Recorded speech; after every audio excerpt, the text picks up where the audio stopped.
Okay, welcome.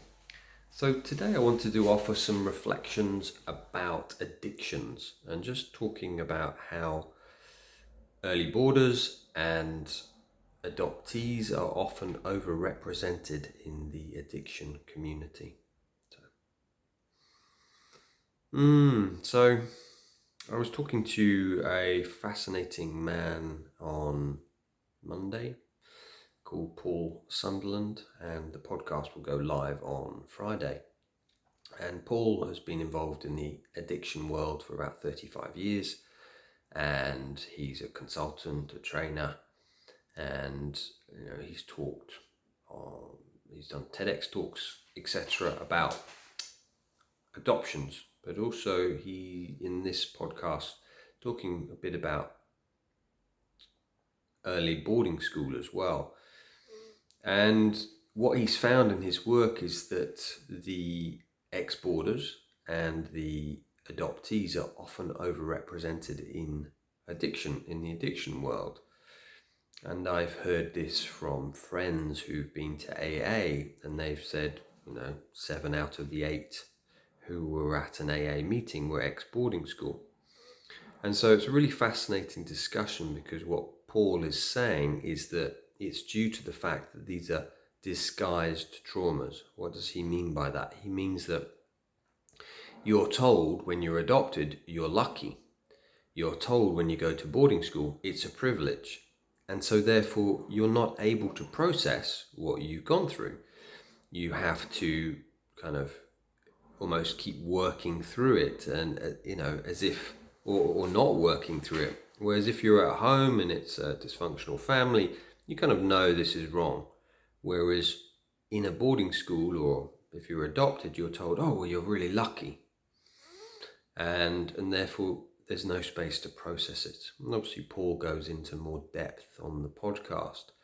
The other thing he said, which really fascinated me, was this idea of stress without attachment equals trauma. And I thought that was again fascinating, because if you think of boarding school, there's no attachment. We break the attachment with our parents. We become insecurely attached or avoidant. And I've spoken to many experts in the field of attachment theory who've said that, the boarding school breaks the attachment with parents. And what happens is, stress, which there is a lot of stress in boarding schools, and a lot of stress with when you're being adopted. So this creates trauma. And obviously the trauma then is at the root of addictions. Gabor Mate in his work says how when he was working on the streets of Montreal, and a lot of the addicts there found out that a lot of them, if not most of them, had childhood trauma.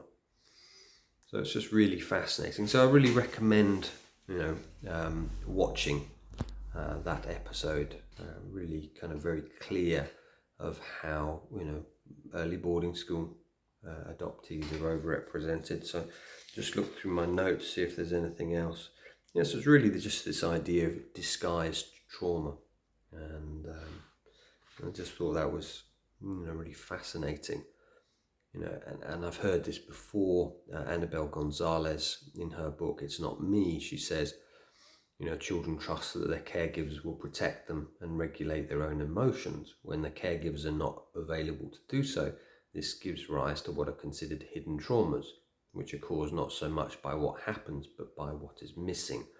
And it's kind of, for me, sounds similar. Disguised trauma, hidden trauma. It's like, you're meant to be privileged. You're lucky, well done, And I've heard so many stories of people who've been adopted, and then they get sent to boarding school.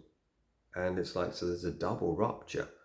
And, it's just, why would you adopt a child? I mean, yes, the understanding is they're wanting to give them a better life, but, boarding schools, throughout the literature I've read and the biographies, it's not a safe place. So if you've already got that insecure attachment, it's not a good place to be sending an adopted child. So yeah, just some ideas there. Just really interesting speaking to Paul, and I recommend listening. So I'll put a link into the description, so you can I think you can save, so you can notify you when it's ready. It'll be Friday at 10 a.m. Okay. Well, thanks so much for listening. Take care.